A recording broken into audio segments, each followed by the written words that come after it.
Valsad LCB પોલીસે Tata safari કારમાં ચોરી છુપેથી મહારાષ્ટ્રથી વડોદરા તરફ લઈ જવાતો કિંમત ₹1,03,200ના વિદેશી દારૂના જથ્થા સાથે 2 ઇસમોને ઝડપી પાડ્યા। વલસાડ જિલ્લામાં દારૂની પ્રવૃત્તિઓ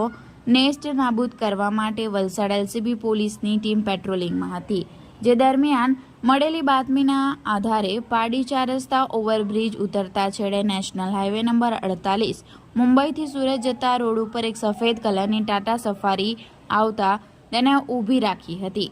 જેમાં તપાસ કરતા સીટના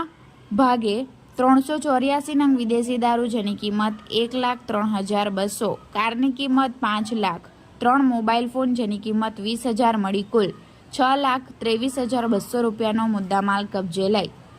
જગદીશ ઉર્ફે જગ્ગુ રામદાસ કિશન સિગોકાર અને હર્ષ અશોક નટ ઉંમર વર્ષ 21 આ બંને રહે એક મહારાષ્ટ્ર અને એક રાજસ્થાન ઝડપી તેમજ એકને વોન્ટેડ જાહેર કરી પ્રોહિબિશન અંગે પારડી પોલીસ મથકે ફરિયાદ દાખલ કરી હતી।